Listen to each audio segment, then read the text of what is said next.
Hello and welcome back to Sandra's Shelf, where I talk all things self-help, mental health, lifestyle, and cottage living, cottage home, house in the woods. What? Okay, let's start the video. Let's explain, let's unpack where I've been for the last 2 months, and yeah, this is a very exciting video. I knew that one day I would be sitting here and filming this video. Boy oh boy, did not expect that video would come as soon. I'm like, my mind is blown. I don't think that my body, my mind, my soul has caught up to everything that's happened. I've been so tired but so energized. Like, I go off of like few hours of sleep because of getting things ready, and yet I am so energized and happy. So let's get into the video. Let's talk about today's topic, which is we bought a cottage home in the woods. We bought 10 acres of land in Ontario, Canada. So ever since I was a young girl, I've always dreamt of writing in my little cottage in the middle of the woods, just like living like Joe March from Little Women. Okay, I know it sounds like every so often there's a writer that like says that I want to live in the woods, I want to write in the woods in peace, but there is a psychology to it. Like, it's the peacefulness, it's being around nature, it's getting inspired and feeling creative around nature. And I've always been a writer. It doesn't matter where you put me in the world, it doesn't matter in what situation you put me, I'll always have ideas, I'll always be writing, and I'll always live my life through this writing, journaling, creative lens. But it doesn't stop the fact that I've always had and hold this dream so near and dear to my heart. Everyone that's ever known me knows two things: that I want to write for a living, and I want to live at some point in my life in a cottage house in the woods. And the day is here, but there are a few caveats. So let's explain, let's unpack further, okay? Let's try to keep this organized. I'm not too sure how organized I'm gonna be because I want to say like a million and one things, but I don't know what order I should say them. So I'm just gonna talk about where, what, as in like what exactly did we buy, and when did we buy, how did this all unfold so quickly, as well as my future plans and how I plan to move there, how I plan to sustain myself, because obviously, like, how does one live far away from cities and towns and still manage to pay, you know, the mortgage and live there and pay for amenities? And obviously, what kind of amenities do you have to pay for when you're in like the middle of the woods? So yeah, I think those are my main points that I want to talk about in this video. And obviously I'm going to be filming more videos as I work on things, as I work up there, and what I do for my finances and figure out my finances. But yeah, it is a dream, it's here, and I'm just, everything I'm doing now is working more towards getting established there and getting that, you know, stability and sustainability to live there full time. But right now I'm still currently living at my parents' house. Let's get into the why a little bit. I've already discussed a little bit of why, but I just want to talk further. I just want to explain and maybe, you know, give people ideas, because I know a lot of people since the pandemic, they wanted more of a cottage core life, and people have been wanting to, you know, live a slower life, live a more fulfilled life, live a more at home life and at peace life. And for some people, that's like always been the goal. For some other people, they're discovering that this is something that they would want, or something that might be possible down the line for them, or that they want to invest in, which is what we did. And yeah, so let me give you some of my reasons. First of all, I've always loved nature, and I've always specifically loved the trees. I think that now I'm at the point in my life, you know, 26 years in, that I understand that I would rather be in a forest, I would rather be around the trees than be around a beach or be around a big city. Although I will say I love going to the beach, I absolutely love the ocean, I've always loved swimming, and I also always love big cities.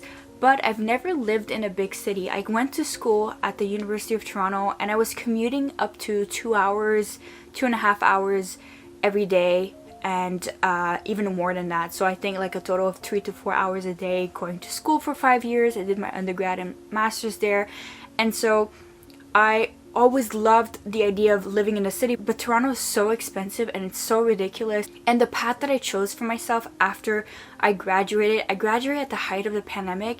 I was like, okay, I don't want to feel tied to a corporation. I don't want to feel tied to being somewhere in person. I want to do everything that I can online for myself, so I can, you know, continue my writing career, continue posting videos, creating the life that I've always dreamt of. The one thing about me is that I've stayed away from online posting, from YouTube postings, from my creativity for a very long time, until I accepted that this is what I want to do, until I accepted I wanted to study literature in university, and I thrived. I found my voice in university.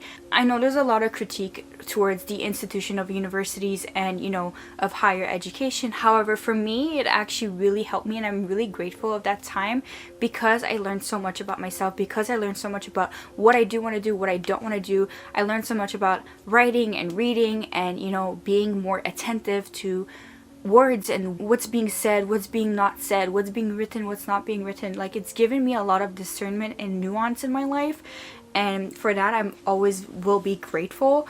And it's also good that I always have something to fall back on. But yeah, anyways, we'll talk more about that in separate videos. Let's try to stick to the main focus. So I always lived in the suburbs. I grew up near Montreal in a suburb, and then after high school there, I moved here. I did a year of high school in Ontario, and then obviously we moved even further north in the suburbs of Ontario, and so that's why I had a long commute to Toronto and to the University of Toronto.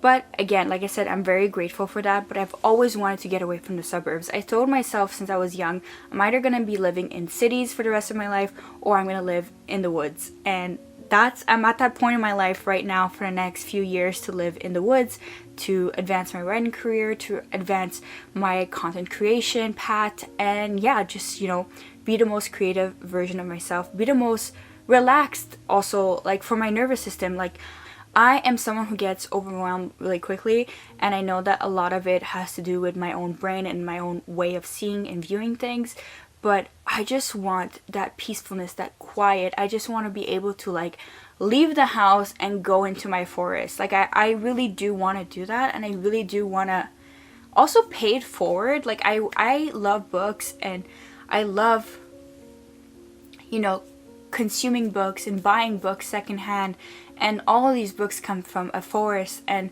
I want to maintain my own forest. I want to research how I can make this forest the most beautiful place that it could be, how I can, you know, take care of it, and that's, yeah, part of it. It's all like fueling this love of trees, this love of creativity, this love of, you know, being in nature, slowing down, being attentive, creating, and just observing all the little things, you know. Like, I find that when you are too overwhelmed, when you are too packed, when you are too busy, when you're too much in chaotic environments, sometimes you don't have that time to be bored. You don't have that time to sit down and think and create, and, you know, you don't have time to take care of a garden, take care of a forest, take care of the house, take care of, like, you know, making things by hand, you know, like all the old school traditional stuff that other people have lived with. And yes, I'm grateful for our modern times, I'm grateful for technology, I'm grateful for all the advancement,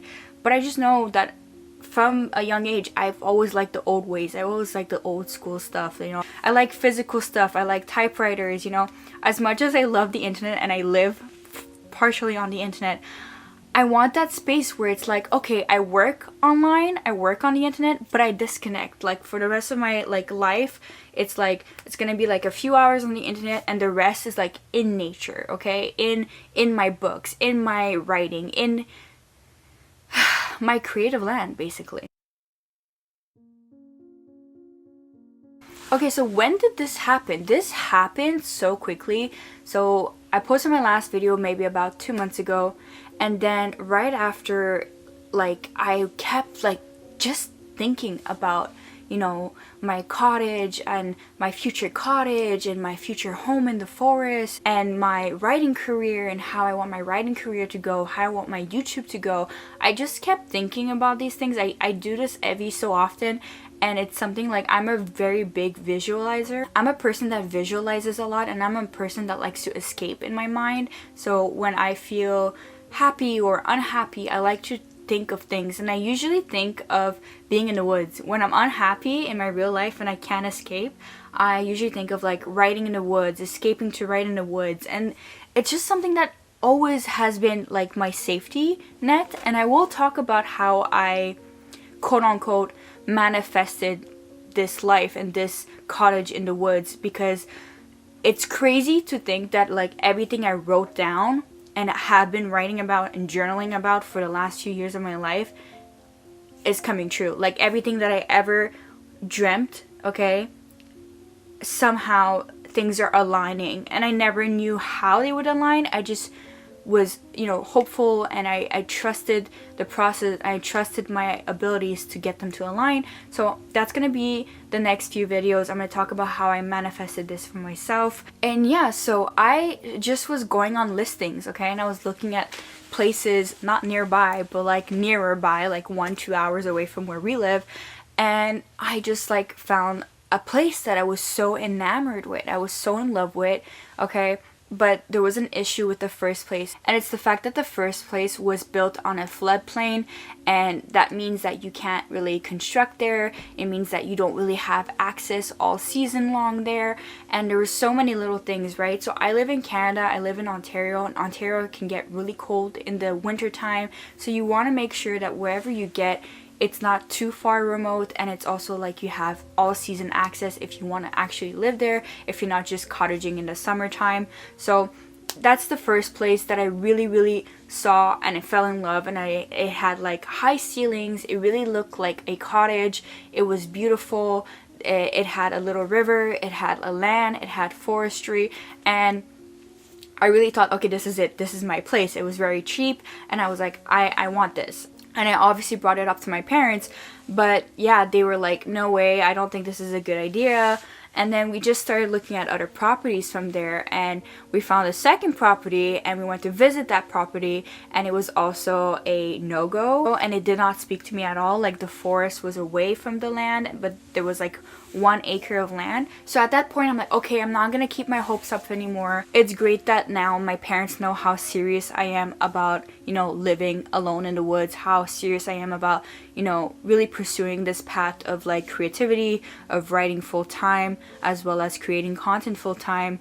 Obviously I'm gonna have to make some more money before getting to that place, but right now, like, it's just a very serious thing. Like it's like, this is what I want, this is what I choose for myself. You know, a lot of times like you're in this moment of indecision until like you finally make a choice, and I made my choice. It's really like now more than ever I really want this. And so my parents also always wanted a cottage or some place that they could visit, you know, on the weekends, during the winter time, during the summertime. So for them it would be, you know, like an investment property for them, so they could like rent it out to me until I can pay it out, and until I can pay them back. So that's kind of like where we're at that point. And my dad always loved like the forest and the woods, and he's always wanted a property where he could like, you know, fix up and build things. So that's how it happened, and that's how quickly it happened. So within like a month and a half, we went to visit 2 places. The first place was a no-go, and then the second place, I fell in love with it, and so did my dad, and so did my mom and my sister. So we were like, okay, this is the one, let's try. It has 10 acres of land, so we're like, wow, this is amazing. This is a lot more than we bargained for, so let's see what we can do. But the only caveat is that it's even further away from us. So it's further away from us, which means that I can't go there and live there permanently yet, because I need to make sure that I'm safe and secure there. I need to make sure that I know how everything is gonna go there. And you know, we're about to approach winter time, and that's a dangerous time, dangerous season with the snow that we can be getting. And we've never been there, we never lived up north, so we're not too sure how it's gonna go. And also, like, I need to be able to sustain myself fully online to be able to, you know, pay for electricity, pay for internet, find an internet connection, because we don't even know if we can get internet up there. And I do have a lot of data on my phone, but it's not enough to post YouTube videos and to do all the things that I do online, right? But the people that were selling the place, they were really in a rush, so that's how we got to get it for a good price, and that's how we, like, you know, really wanted that place. 10 acres of land is so rare to own, especially when you know that that 10 acres has a forest. And yeah, so now I want to talk about what came with what we bought. So yeah, now I want to talk a little bit about what came with what we bought. So like I said, we bought 10 acres of land and we bought a cottage home, but it doesn't look like a cottage because the place that they built has been built like 8 or 9 years ago, but it's fully furnished, as in like it has a kitchen, it has 2 bathrooms, and you know, it's run with a septic tank and a well. So in that sense, we really lucked out because you could go there for all 4 seasons. You could even live there. The family before us definitely lived there since the height of the pandemic. It was like a great escape for them. And that's like another thing. It's like, not only is it like an investment property, but it's also like a safety place to go if like things ever happen, you know, in that like post-apocalyptic way. But you know, I'm just letting my writer brain get ahead of me. But yeah, it's just like, it's amazing. It's like 1 floor and it has 3 rooms, it has a living room, and it has windows looking out to the forest. So yeah, I personally like the layout. I just don't like how it's kind of like modern-ish in the inside, but it's also, it was created like in a modular style, so it doesn't really look that nice or sturdy or warm in some ways. So I definitely want to renovate it, and that's definitely going to be one of the projects, you know, to make it look more like a cottage home and to make it more sturdier, I guess. But the good thing is that we have a wood stove, and the wood stove is amazing. We've already tried it out, we've already cooked food on it, and it tasted so delicious. And the wood stove, what it does is that it warms the entire house. The only thing is that you need wood, right? And you need firewood. So luckily for us that we have a lot of trees that are down, so we can, you know, keep on cutting wood. Especially I'm going to be the one trying to cut the wood with my dad and to get it prepared for all seasons. Now, I also want to talk about the downsides of this property because it does have some, right? So I plan to fix a lot of things, I plan to renovate a lot of things, I plan to do a lot of things on the land, right? And I'll talk about it as I go along in the next few months, up to next few years, right? But there's one thing that we are really suffering through is that there is no shed. So there's no shed, there's no place where we can store our wood, no place where we can store our tools, store other things that we would want to store. So that's something that me and my dad will have to work on. We'll have to like create a temporary shed and then actually, you know, probably create a shed or buy a shed, you know, sometime in the next few months. But right now, in some ways, it's horrible timing because the winter is going to start, and up north you get more snow than down here, so it's a bit stressful, but we're gonna try. Okay, we're gonna try, and we're gonna try to get the ball rolling. And then the other inconvenience is that the forest seems to be flooded. Honestly, I need to do a lot of research, but our forest seems to be either dying or just like suffering from over watering. Like there's a lot of water on the floor, and there's a lot of moss, which is beautiful and pretty, but a lot of the trees looks like they're dying, the ones that have too much water on. So there's like paths of like water and water and water. So we're gonna have to figure out how we're gonna irrigate that, how we're gonna find a solution for that. So there's a lot of content coming your way because there's a lot of problems that we need to fix, and there's a lot of like upkeep that we need to do on the land, because I think the family before us didn't care about all of that. They just wanted to live in that home, right? And so that's why now we're like, okay, like there's a lot to do, there's a lot to fix, there's a lot to do, there's a lot to, you know, maintain. So there's a lot to figure out before I could move in yet, but I will be going every weekend up there, and I will be, you know, trying to fix things as we go along. So that's something to look forward to. And another thing that we have on the land that's more of a positive than a negative is that we have a chicken coop. So the people before us were raising chickens. So that's something that I might do in the future. Might get some chickens and raise them.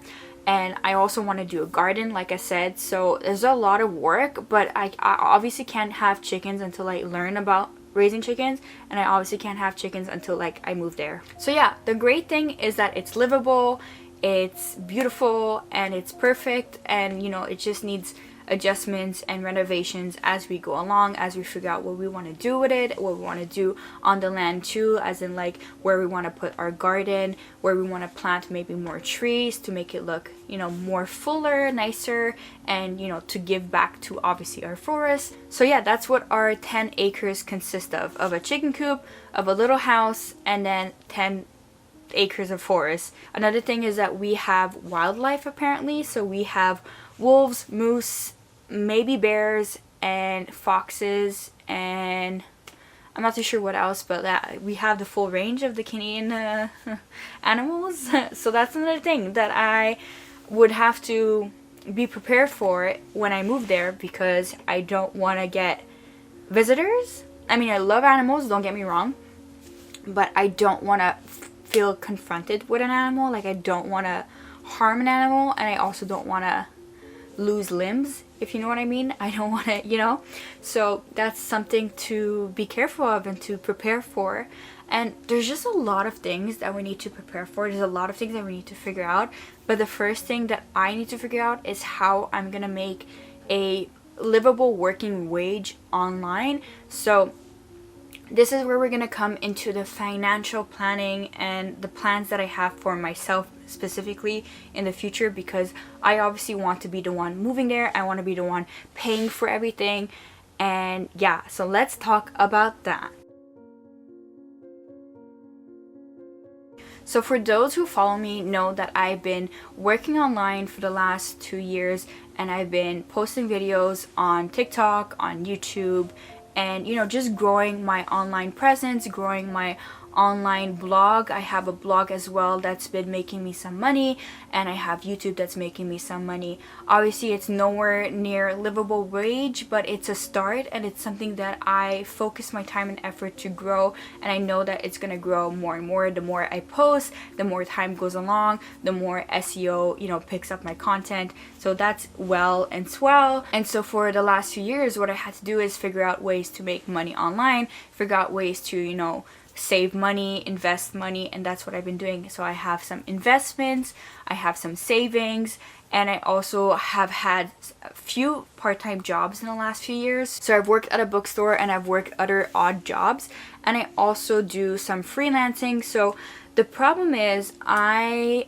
had a freelancing profile that was doing well and making me a lot of money, and then 2023 happened, and the economic crisis just got worse. The housing crisis got worse, and so people are not looking for freelancers as much as they used to. So I feel like my freelancing profile has taken a big major hit and dip, and it's not really reliable. So going forward, what I want to do and what I want to focus on is basically I want to keep on self-publishing, because I have been publishing. I also want to traditionally publish my books.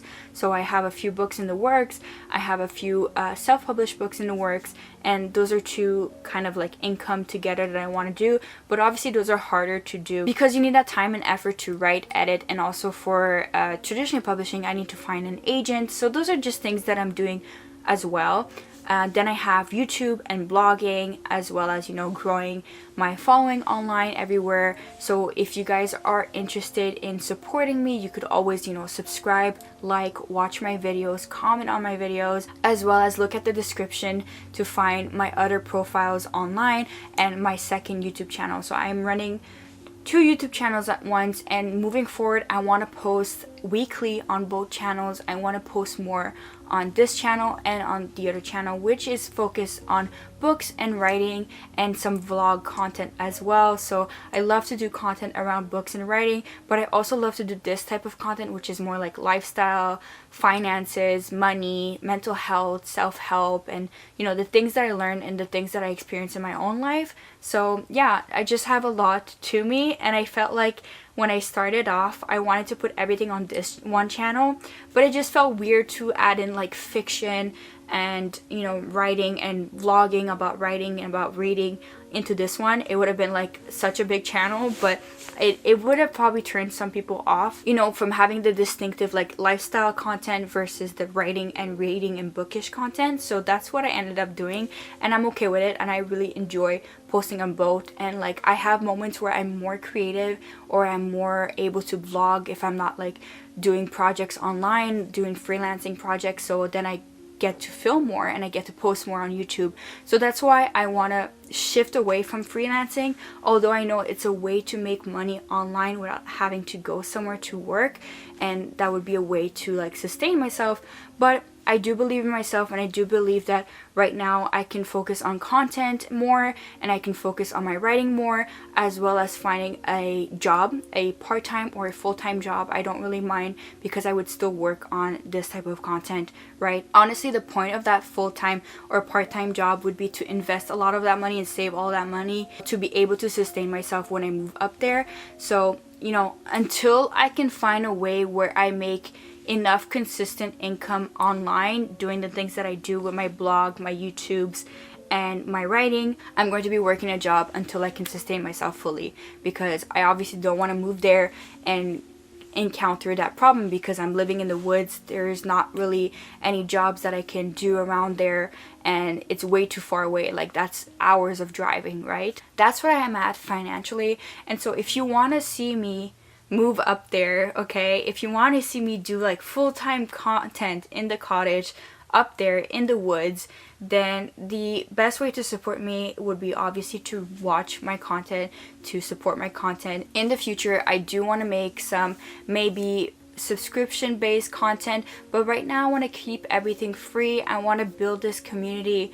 I want to do the most that I can with YouTube and YouTube ads, and self-publishing a lot. I really want to self-publish at least 4 more books in the next few months, and I want to do poetry and written work, and I want to do fiction. So if you like that type of content, if you like my second channel content, then definitely think of subscribing, think of buying my books, and think of just boosting my content to the algorithm. Now, I also been thinking of opening up a Ko-fi account in which you can donate a coffee or just be able to give any amount of donation to me, so that I can keep on posting content, so that I can keep on saving money, so I can move up there, and so I can keep on doing YouTube more like full-time versus part-time. But yeah, that's definitely no pressure. That's just an option that I know a lot of creators have used, and that helps to fuel back the creativity onto the channel, onto the content that's being produced. So it's an option. Obviously, don't feel any pressure, but if you have extra spare change, or if you want to buy me a coffee, you definitely can on Ko-fi now. So I'm going to add the link. I'll also add my PayPal. I think you could do that through PayPal as well. I know that in Canada we can't use Venmo or Cash App, because I checked and apparently we can't use that in Canada for some reason. So for now, Ko-fi and PayPal will have to do. And in the future, when I get to make more content, I'm thinking maybe of a Patreon. But for now, I don't want to go down that route. I want to focus on growing both of my YouTube channels, growing my blogs, as well as, self-publishing while finding a job as well. So there's a lot on my plate, plus renovation, plus going up there on the weekends to fix up the place, to film some content there, and to figure out our next steps there, how to, what we're going to do next, what we're going to renovate next. Are we going to put some cameras up there? Are we going to put some lights up there? What other costs are we going to have up there? If you're excited for the next steps, please stick around, because I'm going to make a lot of cottage content, and they're going to be more like a vlog style content. They're not all going to be sit down videos, because now I have the place to actually film, walking around videos and videos in nature. And that's kind of like what I've always wanted, because I feel like here Like, we live in a house and we're like in the middle of the suburbs. There's a lot of people around, so I can't really take my camera and like start filming. Even in my yard, I have neighbors that see me and that can hear me, and I don't want to disturb my neighbors. So that's something that I'm so excited for. I already started filming a little bit and vlogging a little bit, so the next few videos are going to be vlogging videos, are going to be cottage videos and other type of videos. I still want to continue doing some of my lifestyle content, some of my mental health and self-help content, and those, as you guys know, are based on my own personal experiences, and they're here to motivate you, to inspire you, and to help you, not to tell you that my way is the right way. And it's just like, it's always been a lens of my life. Sandra's shelf has always been like a slice of life, of my shelf, of my writing, of my reading, of my experiencing life. And it's always meant to show a different version. It's always meant to show what has helped me and what could help you or what could inspire you. I don't know all the answers all the time. I'm figuring things out, and I'm bringing those who watch me onto that experience, okay? So a lot of this content is very vulnerable. It's very much like giving you access to my most authentic self. Well, I try to be, because there's no such thing as 110% authenticity online. It's really hard. Everything is curated. Like, if I was really like my most authentic self, I might be like laying on my bed instead of like sitting on it while filming this clip. But obviously I want you to hear me well, I want you to see me well. So yeah, just, I don't know, I'm just so excited for this next chapter in my life. And I know that I rambled a lot, and I know that I forgot something or two, but that's okay, because I will be coming back with more frequent video, and I would love to hear what you want to see next. And I would love to hear about your dreams. I would love to hear about what kind of environment do you prosper in? What kind of environment do you like to live in? What kind of environment do you feel more creative in? What kind of environment allows you to slow down or allows you to be the real version of you? What kind of environment you thrive in? Because I know a lot of people like city life, a lot of people like the suburbs, a lot of people like, you know, a house in the woods, and some people just like a mixture of all. And I have always been a person that really wanted to live in a house in the woods, but also want to travel the world / live in some big cities for like maybe a month at a time, just to see and experience, you know, like the grandeur of New York City, the grandeur of Paris, of London, but not to live there permanently, just to travel the entire world and see the world through different lenses. And I'm not just talking about the Western world, I'm talking about Asian countries too. And you know, as some of you know, I'm half Middle Eastern as well, and like I've just always had this fascination with certain things in my life. And usually what ends up happening is that when I am fascinated by something, when I'm obsessive about something, when I visualize things, when I write about things, they end up manifesting in real life or in some form in my life. And it's such a beautiful but freakish thing that happens in my life when I end up doing that, because I'm like, wow, the mind is powerful. Like, the universe is powerful, and you know, setting your intentions, setting your creativity and your mind onto something is so powerful. And yeah, I don't know what else to say. I will be talking more about manifestation, about how I kind of like been changing my mindset a lot in the last year, because I haven't always been this happy or this at peace. And I know that living up there, up north in the woods, in a cottage in the woods, and renovating it to make it look more like a cottage, and you know, fixing up the land and gardening and just like living sustainably and living slowly and peacefully and writing my books and just creating content and slowing down is going to be a game changer for me in my life. But I also know, and I also hold that belief, that it all takes that like inner work and inner faith and inner excitement and happiness and peacefulness, right? And I feel like because I've been working so much in my inner world in the last year, things are starting to happen in my outside world too. And it's just such an extraordinary experience. And I'm gonna sit down and write down thoughts like I usually do, okay, so that we could explore further without me being all over the place. But I'm just so excited right now that I'm all over the place. So I love you guys so much. Thank you for watching my content. Thank you for believing in me. Thank you for those of you who support multiple channels at once. Thank you to anyone who's going to donate a coffee on the Ko-fi account. I really appreciate it. Thank you for buying my books. Thank you for supporting me. Thank you for everything. Thank you for commenting. Thank you for being yourself. Thank you for sharing your experiences. Thank you for Instagram DMing me and TikTok DMing me. Like, you guys are amazing. You guys are beautiful souls, and I just want to, you know, do my best. I want to show up more, and I just want to feel more connected. I just really am committed to living as the person I want to live as, okay? I really feel like I owe everything to my inner child, to the younger me that has always dreamt of writing, of frolicking through the woods, that always has dreamt of helping people, of writing good things, of, you know, connecting with people that feel like me, that feel different, that feel like they want different things. And I feel like I'm so close to there, and I'm already living that, and I'm living the dream. So I just want to invite you into my world as well, onto my shelf basically. So I love you guys so much. Thank you so much for watching, and I'll see you on the next shelf. Bye.